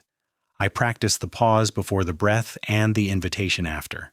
I smiled at my own fear like it was a neighbor's dog that barked but never bit. The day came fast. The ballroom was cold, because ballrooms always are, lights aimed at me like questions. The stage felt smaller than it looked from the seats. My hands were human. My mouth was dry. I did the breath backstage and felt an old engine quiet. The MC said my name and a short bio that made me sound like a composite of every person who ever learned late to listen. I stepped into the light and started at the beginning. Not with resume, but with weather. A year ago, I measured my days and how tired I could get, I said. I wore exhaustion like proof. Then the proof stopped working. The room leaned. I told them about Dana's 3 notes: awareness, choices, practice. I told them about the first 2-sentence drill and how it sliced panic like a clean knife. I told them about Phoenix and 9 minutes and people getting home before dark. When I reached the breath, I didn't ask for permission. I said, backs against the chair, and 200 people obeyed, because people want to follow something that treats them like humans. We breathed together. The exhale sounded like an ocean. When we were done, the room felt rearranged. I didn't fill the silence. I let it count. I closed with a sentence I believed enough to say slow. The mental edge isn't sharpness. It's presence. It won't keep bad things from happening. It will keep you from abandoning yourself when they do. Applause rose. It landed. A woman in the front wiped her eye and tried to pretend she was scratching it. Someone in the back gave a single whoop at the wrong time. It was the right time. After, people lined up to offer stories. A man who lost his brother. A woman who had been quiet her whole career until last week when she wasn't. A kid, maybe 22, who said he thought the only way to be taken seriously was to break himself. I told him the thing I wish someone had told me earlier. Don't trade your nervous system for an email. He laughed like a sob. Backstage, I sat on a riser and let the adrenaline shake itself out. My phone buzzed with a text from Mom. My sister must have told her the time. Proud of you, it said. How did the world behave? I sent her a photo of an empty stage and wrote, the world breathed when I asked it to. So did I. Sunday, I felt the crash try to come. Constellations of fatigue sparked in my limbs. I let the tired land. I didn't fight. I fed it eggs and a walk and a nap. In the afternoon, I visited the park. The court was full this time, a 5-on-5 that looked louder than it sounded. The kid in the red hoodie wasn't there, but his energy was everywhere. Make. Laughter that didn't ask for permission. I watched long enough to feel the rhythm in my chest, and then went home to write the week's line to Dana. Practice over performance. Keynote as a drill, not a destiny. She sent back a sentence that tasted like a teaching I'd have to chew for weeks. Visibility without velocity, that's maturity. Work returned Monday with its polite tyrannies. Meetings, metrics, micro decisions that multiplied. I built lanes to hold them. 30 minutes to review, 45 to do, 10 to reset. I said no to an ask that would have made me look helpful and feel hollow. I said yes to a window seat at lunch and chewed slowly. I caught my phone in my hand without my permission and put it in the drawer like a dog who needed a nap. Midweek, the vendor with the throttling API asked for a joint write-up. In another life, I would have made it a dissertation and hid behind statistics. Now I made it a story 2 pages long. What happened, what we saw, what we did, what we do sooner next time. We published it internally. Someone sent it to a sister team in another city. A manager I've never met thanked me for not pretending the mess isn't part of the path. I wanted to print the sentence and tape it to the whiteboard. The mess is part of the path. Then life flexed its muscles again. My sister called on a Thursday evening when the light outside looked yellow and dangerous. "Mom's appetite is gone," she said. "She's scaring herself about what that means." I booked another flight. I packed the sweater that smells like detergent and sunlight. I put the drills on a new card. 5 things, 4 things, 3, 2, 1. 2-sentence next step. 1 breath before I speak. 1 kindness for myself I don't have to earn.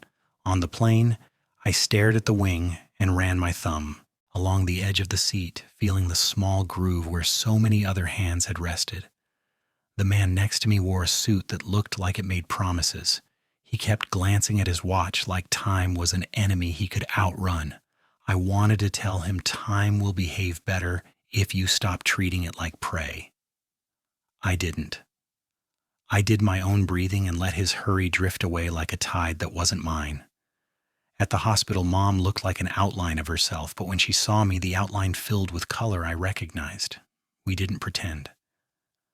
We put on a movie we'd seen before and let the lines fill the room so we didn't have to. Between scenes, I coaxed a few spoons of soup. We celebrated each like a medal. Later in the hallway, I did the parking lot yell in my chest without sound. I let the anger be speed and then steered it into a short walk down the corridor, waving at nurses who waved back like I was a regular in a small town. Night in hospitals is a different country. The lights are low, the sound's loud, and time forgets its manners. Mom couldn't sleep. Pain wandered around her body like a burglar, touching things. I sat and told stories about nothing, about the kid with the red hoodie who whooped at his own courage, about Javier's coffee-stained sign, about a postcard that said, "Keep a hand on the rail." She smiled in that thin way that means the smile is doing too much work. "You're different," she said. "You used to narrate your fears. Now you narrate your choices." "I had a teacher," I said. "You had a teacher inside you," she corrected. "The others just pointed." The next morning she ate a little more. The tide turned a hair's breadth toward us. I felt gratitude and its shadow, the fear that if I thanked reality it would change its mind. I thanked it anyway. On the flight back, I wrote a sentence to myself like a rule I could live by. Gratitude is presence with a name tag. At work, the month review arrived like a test you can't cram for. We presented our clean lines. Leadership nodded with faces that didn't give much away. They gave us another month. Not forever. Enough. Enough is a sacred word if you let it be. After the meeting, the ops lead spun a marker in his fingers like a coin trick. "You ever think about doing this full-time, Horuser?" he asked. "Systems, story, people, not just projects." "I thought I already was," I said. He shook his head. "I mean officially, title. Scope, you're doing it anyway, might as well have the badge." The idea scared me and thrilled me and asked me to grow a new edge. I said the only true thing I had, let me sit with it. At home I put the kettle on and sat with it. The steam curled like notes from a language I'm still learning. I asked the questions that protect me from my own ambition. What's north? What would I be trading? What would I be learning? What would I be protecting? I wrote the answers without adjectives. North. Build practices that outlive me. Trade. Less deep build time, more human time. Learn how to make culture move without pushing. Protect. The rituals that keep my hands steady. I texted Dana, might move into a role that matches what I'm already doing. Scares me because it's visible. She answered fast. Visibility without velocity. We hold the line. Also remember, title is a tool. You coach yourself either way. I slept. The decision would grow in its own weather. I didn't need to yank on the plant. Days kept stating their case. I kept mine. Mom had better days and worse days. On worse days, I remembered I wasn't failing just because I couldn't fix it. On better days, we sat on the porch with a blanket and watched a neighbor's wind chimes argue with the breeze. At work, I practiced presence until it felt less like practice and more like citizenship. Javier took a day off and didn't apologize for living. The vendor published our joint write-up, and a stranger wrote me a note that said, "Thanks for cutting out the drama and telling the truth." I taped it next to the postcard. Together, they looked like a small museum of the life I'd been building. One evening, I found myself walking home in a blue that felt like a calm ocean. My phone stayed in my pocket by choice. People on sidewalks were carrying birthdays and breakups and groceries. I passed the court and saw a kid in a different hoodie, green this time, shoot a free throw with his eyes closed. He missed. He laughed. He tried again, eyes open, and made it. He looked around to see if anyone had witnessed the lesson. I raised a hand. He grinned like I just told him the world can be kind. At my door, my fingers found the postcard without looking. I touched the rail. I stepped inside. The apartment met me like a friend who knows when not to talk. I wrote the 2-sentence version for tomorrow. Choose the role that serves the work and your life. Next step, say yes to the conversation, not the crown. I slept easy. Not because everything was fixed, because I wasn't abandoning myself while it wasn't. The offer came not as a trumpet, but as a calendar invite titled simply, Conversation, the kind of title that says everything without promising anything. I arrived early and walked a slow rectangle in the lobby until the marble floor felt like it remembered me. The elevators exhaled strangers. I practiced the breath, 4 in, 6 out, until the static in my shoulders stepped out of the room. Inside, glass and light. A long table polished to a cold shine. The ops lead sat with HR and my boss, 3 faces arranged like a weather report. We'd like you to formalize what you're already doing, my boss said. Head of systems enablement. Build the practices. Teach the rooms to breathe. You'd still touch projects, but the work becomes people, story, ritual. It's a step up, a step sideways, mostly a step inward. The title landed, with the soft thud of a duffel bag. Useful. Heavier than it looked. A part of me grinned like a kid who borrowed their parents' jacket and found it fit. Another part made a list of what I'd lose. Long solo sprints, the silence of building, the comfort of invisible competence. I asked the only question that matters when ambition rings the doorbell. What's the problem you want this to solve? The ops lead leaned forward, elbows on the polished ice. We're good at execution, he said. We're bad at resilience. We sprint, we collide, we burn. Then we try again with less of ourselves. You've been the exception. We want the exception to become the culture. The words struck bone. I saw rooms breathing together. I saw people choosing presence over spectacle. I saw clean work multiply without a savior pacing the carpet thin. The fear arrived right on time, wearing the outfit of certainty. It whispered about visibility. It hissed about failure with an audience. I nodded at it like you nod at a neighbor's dog and kept my hand on the rail. What would day 1 look like, I asked. Not a reorg, my boss said, a rhythm. Field guide to ritual, codified drills, train 10 people who can train 10 more. We measure by fewer escalations, fewer heroics, better mornings. And you get to say no to chaos. The last line made me want to laugh and cry at the same time. Say no to chaos was a spell I wish someone had taught me earlier. I asked for a day. They gave me 2. I walked out of the conference room and into a hallway that smelled like carpet and decisions. On the street, wind palmed the city's face, and the sky tried to hold back rain. I called Mom. She listened to the offer without interrupting. What does your body do when you think yes? She asked. It gets quieter, I said, like I moved into a room that fits. What about when you think no? It gets clever, I said, and starts building excuses and emergency exits. Then you already know, she said. Let your brain catch up to your bones. I took the long way home. The court was empty. Leaves ran their laps along the fence. A bus groaned past, and the driver waved at no one and everyone. I pictured a map of the next year like a street grid. I marked the corners where I could turn around and the places where I'd have to go straight through. At my door, my fingers found the postcard and tapped it twice. Keep a hand on the rail. I did. I will. Night came with its soft teeth. I cooked something simple, and wrote a 2-sentence version for the morning. Accept the role that serves the work and my life. Next step, email yes with conditions that protect the rhythm. The email wrote itself because I'd been drafting it in my chest. Yes, if I keep one deep work block a week. Yes, if I can say no without a tribunal. Yes, if we hire a coordinator and I'm allowed to be a person with a mother in treatment. Yes, if success is measured in calmer rooms and cleaner mornings, not louder slides. I hit send. My heart did not leave my body. I did not levitate. The room simply tilted toward a future I could inhabit. I texted Dana. I said yes with rails. She replied with a photo of her whiteboard, 3 words and a small star by each: clarity, capacity, courage.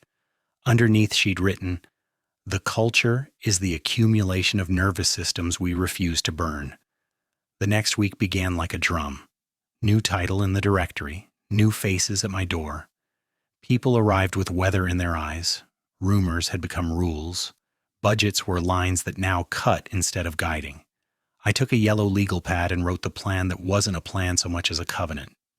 Phase 1. Tell a simple story about what we are doing and what we are not doing. Phase 2. Build 3 drills anyone can use when the room shakes. Phase 3.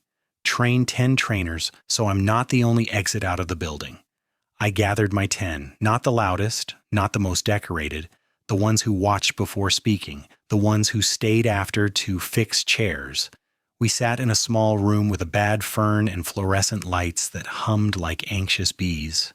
I started without slides. We're not starting a religion, I said. We're building rails. We can disagree about scenery. We cannot disagree about north. We wrote the north on the board until our hands knew the motion. Protect the work that protects customers. Protect the people who protect the work. Protect the rhythms that protect the people. Then drills, the 2-sentence version, the 5-4-3-2-1 senses, the breath. The question that cuts a knot. What's the simplest true story we can tell about what's happening? We did reps until the reps stopped feeling like theater and started feeling like muscle. I made them lead each other. I let them fail gently and praised them for the parts that held. In 1 hour, the room made a promise to itself. Not a fancy one, the honest kind you sign with sweat. By Thursday, the building's barometers began to twitch. The 9 a.m. check-ins got shorter. People arrived with questions instead of explanations. 2 separate escalations died in their cradles because someone asked, "What's north?" at the right volume. HR pinged me for a draft memo that didn't read like memo. I wrote a page titled "The Mental Edge at Work," and it did not sell anything. It simply described how to be here without losing your hands. At the bottom, I added a line: "We do not reward panic. We reward presence." The pushback came, measured and familiar. A director asked if this was a way to make people soft. I looked at his calendar. The hours turned to thread.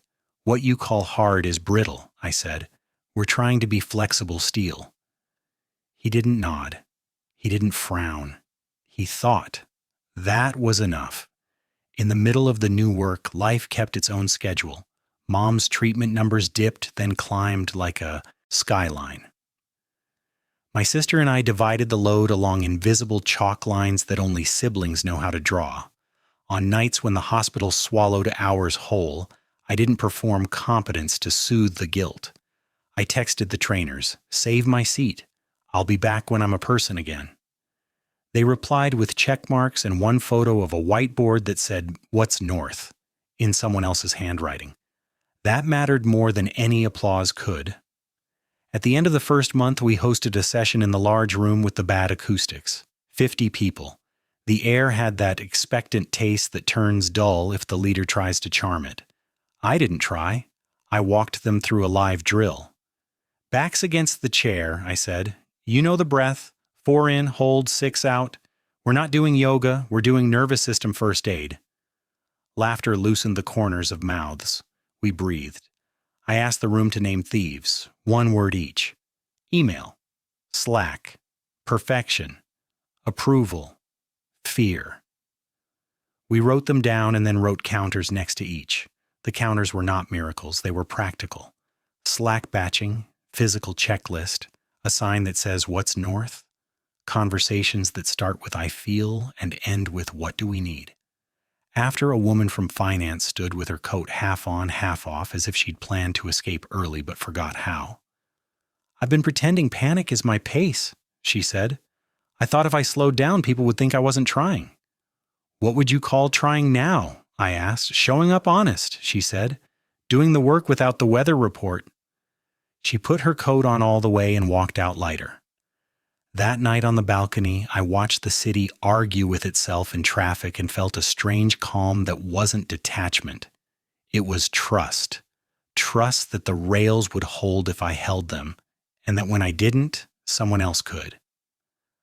I wrote to Dana, "It's working, but it's not mine." She sent back, "Good. If it were yours, it would die when you took a day off." Clarity turned into courage the day the crisis hit with teeth. A data migration upstream outside our fence decided to fail forward in the middle of a Tuesday. Numbers went sideways. Tickets multiplied like gremlins after midnight. The field tech in the desert was back, this time with words that carried heat. It would have been easy to call a war. We called a weather report. I pulled the trainers into a Zoom and spoke sentences I'd rehearsed when the sky was clear. We locked to the constraint. We tell a simple, true story. We do not trade our nervous systems for the illusion of control. We split the room into triage, comms, and fixes. We agreed to 90-minute cycles with 5-minute breath breaks that no one would cancel, no matter how badly they wanted to pretend they were immortal.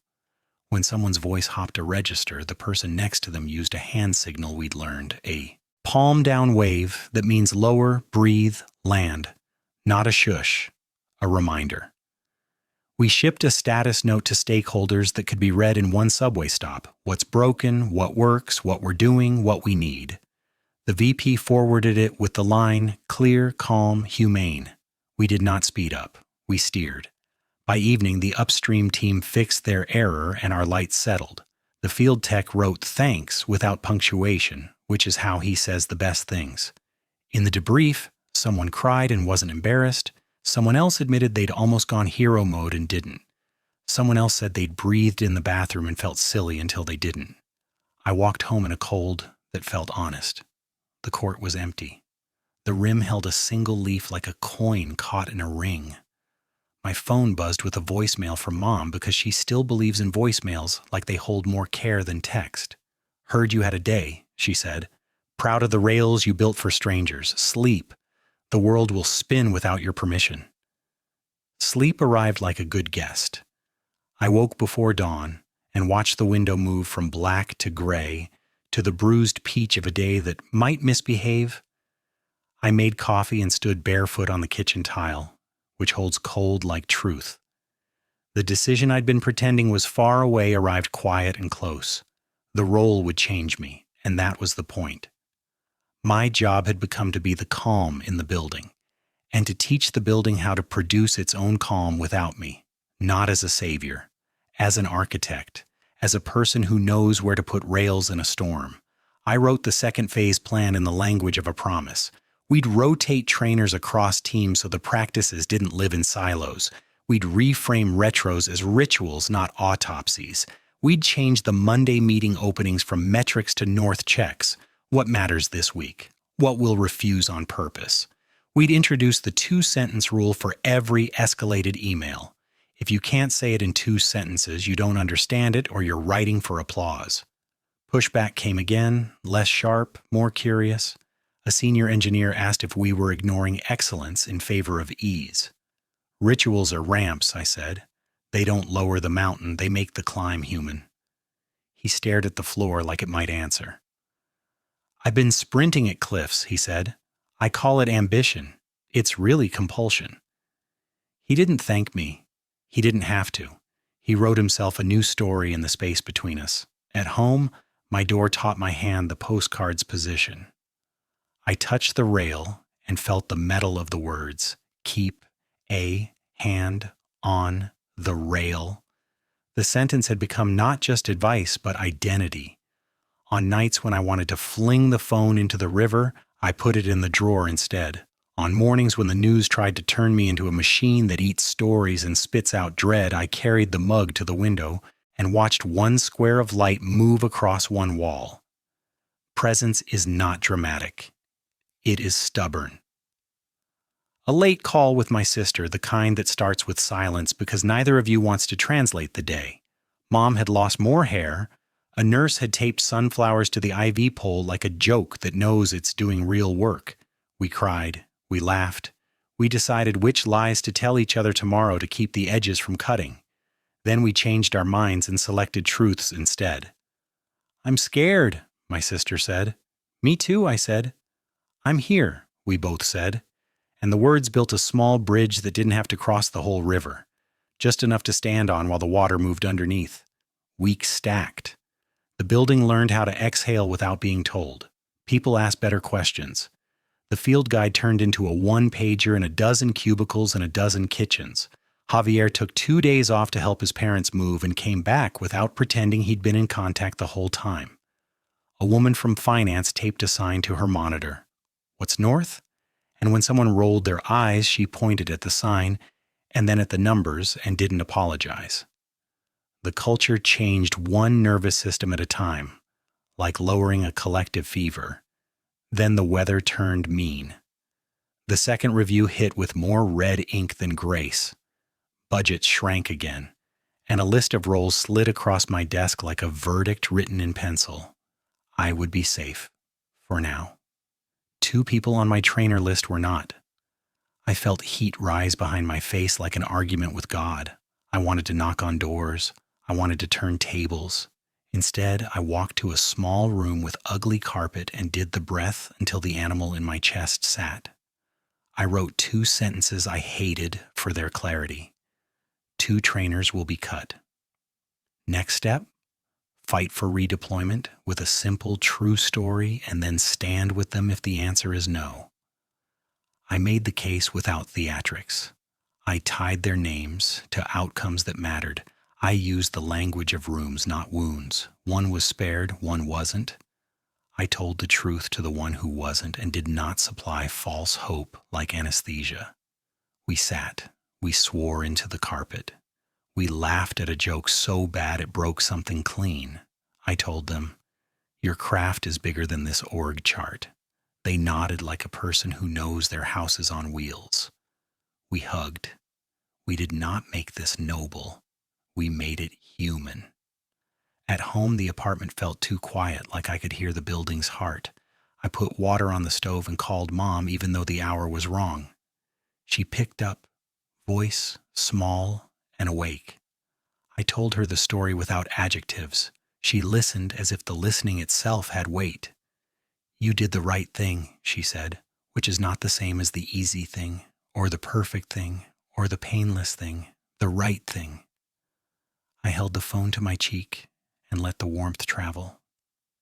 The next day, the ops lead sat on the edge of my desk with eyes that looked like he'd slept in a rope. "This is the work," he said, "not the part anyone posts about. The part that makes everything else not rot." He paused. "How are you?" "I'm present," I said, "and tired." He nodded. "Good. Rest before you break. We can't build this on your ashes." We didn't. I took a day. I turned off the screens and trusted the rails I'd built to bear the weight they were designed for. I walked by the river where light breaks into coins. I watched a kid throw bread at the water and a convoy of geese accept the offering with the exact level of enthusiasm appropriate for bread. I breathed until the city matched my pace. I wrote a sentence to myself on a scrap of receipt paper. Rest is not a prize. It is part of the work. That weekend, I flew again. The airport smelled like jet fuel and forgiveness. Mom's room had a different window now, lower, a view of a parking lot and a strip of winter grass trying to believe in itself. We played cards. We cheated. The nurse pretended not to see. That night, the machines sang their small, metallic songs, and I told Mom about the trainers and the cuts and the quiet courage it takes to do right things without applause. She squeezed my hand with the strength the numbers didn't predict. "You used to think bravery looked like noise. she said. Now you know it looks like care. Back in the city, a new month began. The calendar tries to make you believe in fresh starts. I decided to believe it, not like a child, but like a craftsman accepts a sharp blade. The field guide got a second page. We added a drill called the two-doorway rule. Before you enter a room, choose which doorway you're walking through, fears or norths. I put a note near the conference entrance. Pick your door. Meetings tightened, emails shortened. People started answering with "North says no," and no one demanded an alibi.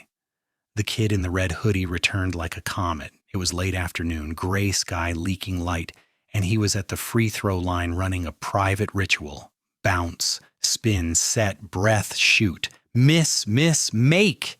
He whooped. A friend laughed like a drum. I watched them a while, not as a story, but as proof that rhythm survives weather. He saw me and lifted his chin like a salute. I lifted mine back. Then I went home to write the 2-sentence version for the week ahead, hold the line in rooms and in myself. Next step, 3 reps a day, even if the day doesn't deserve it. Monday arrived with a new kind of silence, the kind buildings get when people have decided to be adults at scale. We held some lines, we lost others, we learned. We wrote the simple true story and told it twice. We started the 9 a.m. with a breath people didn't roll their eyes at anymore because the results had taught them what their culture couldn't. The world didn't fix itself. But I stopped abandoning myself when it didn't. And somewhere between the meetings and the hospital calls and the walks around the block, with my hands in my pockets and my shoulders relaxed on purpose, I realized the story wasn't about a title or a crisis or a person named Dana. It was about a hand on a rail and a mind that had learned to steer 1 degree when storms made a meal of the sky. The mental edge wasn't sharpness. It was citizenship in my own life. Rumors always arrive before the facts. They travel faster. They crawl under doors and sit in chairs before people do. Monday morning, the air in the elevator felt charged, like static before a storm. A slack thread leaked up through the building's bones. Budget review, leadership reshuffle, priorities tightening. The rollout we'd bled for was now a line item facing a bright, cold light. I stepped into the war room and felt the eyes, not scared yet, not calm either, waiting. The ops lead stood at the whiteboard with his marker cap in his teeth. Town hall at 3, he said, deck by 2. They want outcomes, not origin stories. Old me would have sprinted into 12 directions and called it leadership. New me pulled the room closer and wrote 3 words on the board. What's North now? We stood in the question until the noise lowered. Then we answered it in 30 seconds. North was simple. Protect the work that protects customers. Strip the rest. Javier entered like a weather system, hair a little wilder. Notebook already open to a page that said, in block letters, "Don't be a hero." He grinned at his own joke because he meant it. "Give me the churn slide," he said. "I know where the bodies are buried." He meant duplicate tickets and abandoned handoffs. We built the deck like carpenters, not artists. Clean lines, no flourishes. We drew a straight line from rollout to time saved, error reduced, trust earned. I rehearsed the story out loud and watched for any place my mouth wanted to lie for applause. Then I cut that part. At noon, I stepped outside and called Mom. The wind tried to shove the phone out of my hand. She sounded stronger. She told me about a volunteer who painted sunflowers on the windows of the wing. How the petals looked defiant. How she found herself wanting to open the glass and ask the sun to come in and do its job. "Do yours," she said, aiming the line at me like a blessing that knows where to land. "Tell them a simple true story. The truth wants to work." At 3, the town hall filled. The room felt like a courtroom in a theater. People took their seats like jurors who also wanted a show. Leadership lined the front like a row of flags. I felt my chest prepare to sprint and told it to walk. 4 in, hold, 6 out. I held the clicker like a baton I'd earned the right to carry. I didn't start with a joke. I didn't start with fear. I started with a story that fit in one breath. In Phoenix, a regional manager used to spend an hour a day reconciling tickets by hand. Last week, she did it in 9 minutes. That's 4 extra calls. That's 2 fewer escalations. That's a crew that got home before dark. I let that hang. Then I showed the line: rollout, time saved, errors reduced, retention up. I kept my eyes off the VP's poker face and on the room's shoulders. When they lowered, I knew the story was landing. During Q&A, someone tried to drag me into a philosophy debate about build versus buy. I refused the invitation without telling them I was refusing. Our north is outcomes, I said. This quarter, these choices got us there. Next quarter, we'll tell you the next true story. The VP's face didn't change, but his pen stopped moving. That was my yes. After in the hallway, people spoke the language I used back to me. Simple, clean, story, north. I didn't own the words. The room did. That mattered more than any pat on the back. The ops lead bumped my shoulder with the gentle violence friends use. You didn't chase applause, he said. You fed the work. At my desk, my hand trembled from adrenaline I hadn't spent. I let it shake. Then I texted Dana a line. Courage over comfort when the question tried to bait me. She wrote back, people confuse certainty with leadership. You modeled curiosity and clarity. That travels farther.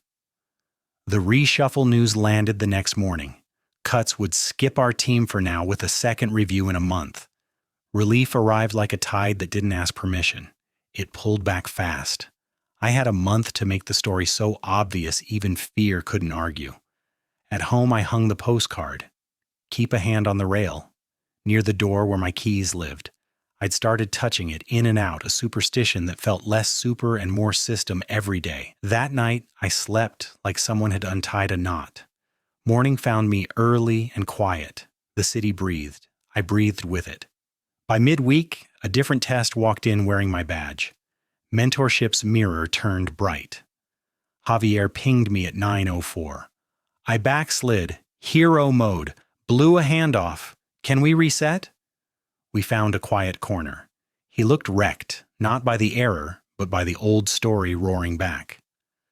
I thought I'd graduated, he said. Turns out I just skipped a class. You don't graduate, I said. You practice. The class is life. The test is today. I slid a note card across the table. 3 columns: clarity, capacity, courage. Pick 1 rep in each, tiny, humane. He picked. Clarify the next handoff verbally, not just in the ticket. Close laptop for 10 minutes while eating. Ask for 1 piece of feedback before the day ends. He read them like a sentence. Then he did them. Later he messaged, the room didn't fall apart when I slowed down. Turns out my speed was the problem.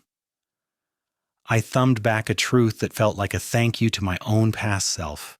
Speed without aim is panic wearing a mask.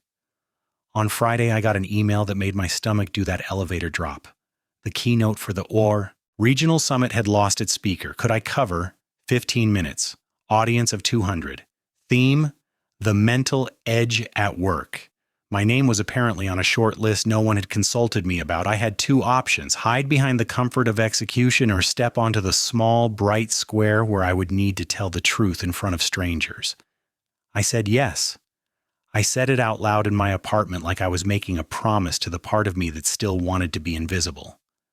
Then I wrote a 2-sentence version: share the mental edge story in 15 minutes.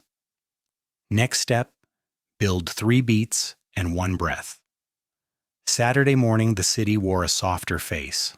I walked without headphones and let my mind draft. Beat 1, my before. Burnout dressed as loyalty. The cursor blinking like a heartbeat in a white void. Beat 2, the drills, the rails. Dana's voice like a lighthouse. Silence is a tool, not a threat. Beat 3, the after that isn't an ending. Presence over panic, practice over performance, courage over comfort, clarity over chaos. 1 breath, 4 in, 6 out. Invite the room to do it with me. Let them hear the exhale. Let them feel the quiet. I built the talk by subtraction. No jargon, no heroics, no clip art. I rehearsed to my plants. They were terrible audiences, no facial expressions, but they didn't interrupt. I practiced the pause before the breath, and the invitation after. I smiled at my own fear like it was a neighbor's dog that barked but never bit. The day came fast. The ballroom was cold because ballrooms always are. Lights aimed at me like questions. The stage felt smaller than it looked from the seats. My hands were human. My mouth was dry. I did the breath backstage and felt an old engine quiet. The MC said my name and a short bio that made me sound like a composite of every person who ever learned late to listen. I stepped into the light and started at the beginning, not with resume, but with weather. A year ago, I measured my days and how tired I could get, I said. I wore exhaustion like proof. Then the proof stopped working. The room leaned. I told them about Dana's 3 notes: awareness, choices, practice. I told them about the first 2-sentence drill and how it sliced panic like a clean knife. I told them about Phoenix in 9 minutes and people getting home before dark. When I reached the breath, I didn't ask for permission. I said, backs against the chair. And 200 people obeyed because people want to follow something that treats them like humans. We breathed together. The exhale sounded like an ocean. When we were done, the room felt rearranged. I didn't fill the silence. I let it count. I closed with a sentence I believed enough to say slow. The mental edge isn't sharpness. It's presence. It won't keep bad things from happening. It will keep you from abandoning yourself when they do. Applause rose. It landed. A woman in the front wiped her eye and tried to pretend she was scratching it. Someone in the back gave a single whoop at the wrong time. It was the right time. After, people lined up to offer stories. A man who lost his brother. A woman who had been quiet her whole career until last week when she wasn't. A kid, maybe 22, who said he thought the only way to be taken seriously was to break himself. I told him the thing I wish someone had told me earlier. Don't trade your nervous system for an email. He laughed like a sob. Backstage, I sat on a riser and let the adrenaline shake itself out. My phone buzzed with a text from Mom. My sister must have told her the time. Proud of you, it said. How did the world behave? I sent her a photo of an empty stage and wrote, the world breathed when I asked it to, so did I. Sunday, I felt the crash try to come. Constellations of fatigue sparked in my limbs. I let the tired land. I didn't fight. I fed it eggs and a walk and a nap. In the afternoon, I visited the park. The court was full this time, a 5-on-5 that looked louder than it sounded. The kid in the red hoodie wasn't there, but his energy was everywhere. Miss, make. Laughter that didn't ask for permission. I watched long enough to feel the rhythm in my chest, and then went home to write the week's line to Dana. Practice over performance. Keynote is a drill, not a destiny. She sent back a sentence that tasted like a teaching I'd have to chew for weeks. Visibility without velocity. That's maturity. Work returned Monday with its polite tyrannies. Meetings, metrics, micro decisions that multiplied. I built lanes to hold them. 30 minutes to review, 45 to do, 10 to reset. I said no to an ask that would have made me look helpful and feel hollow. I said yes to a window seat at lunch and chewed slowly. I caught my phone in my hand without my permission and put it in the drawer like a dog who needed a nap. Midweek, the vendor with the throttling API asked for a joint write-up. In another life, I would have made it a dissertation and hid behind statistics. Now I made it a story 2 pages long. What happened, what we saw, what we did, what we do, sooner next time. We published it internally. Someone sent it to a sister team in another city. A manager I've never met thanked me for not pretending the mess isn't part of the path. I wanted to print the sentence and tape it to the whiteboard. The mess is part of the path. Then life flexed its muscles again. My sister called on a Thursday evening when the light outside looked yellow and dangerous. Mom's appetite is gone, she said. She's scaring herself about what that means. I booked another flight. I packed the sweater that smells like detergent and sunlight. I put the drills on a new card. 5 things, 4 things, 3, 2, 1, 2-sentence next step, One breath of before I speak, one kindness for myself I don't have to earn. On the plane, I stared at the wing and ran my thumb along the edge of the seat, feeling the small groove where so many other hands had rested. The man next to me wore a suit that looked like it made promises. He kept glancing at his watch like time was an enemy he could outrun. I wanted to tell him time will behave better if you stop treating it like prey. I didn't. I did my own breathing and let his hurry drift away like a tide that wasn't mine.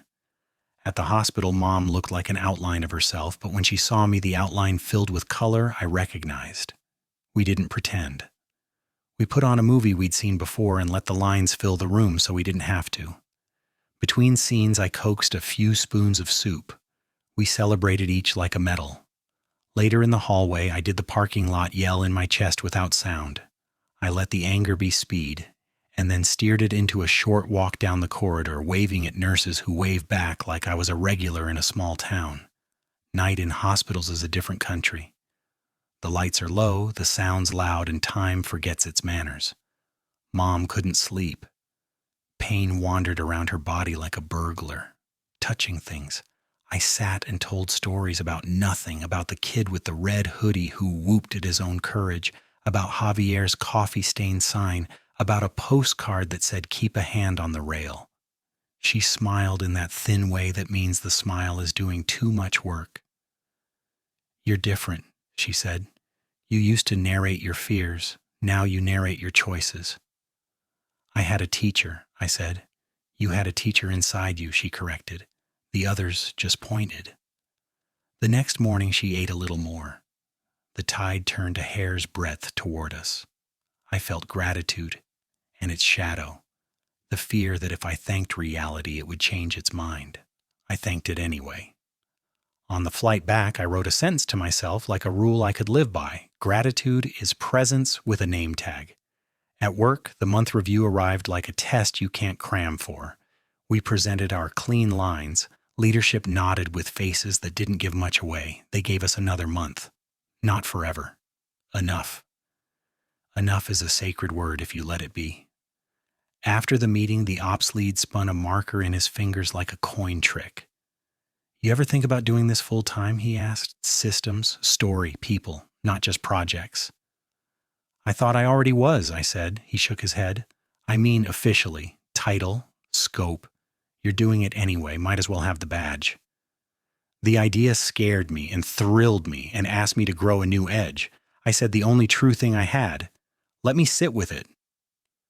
At home, I put the kettle on and sat with it. The steam curled like notes from a language I'm still learning. I asked the questions that protect me from my own ambition. What's north? What would I be trading? What would I be learning? What would I be protecting? I wrote the answers without adjectives. North. Build practices that outlive me. Trade. Less deep. Build time, more human time. Learn how to make culture move without pushing. Protect. The rituals that keep my hands steady.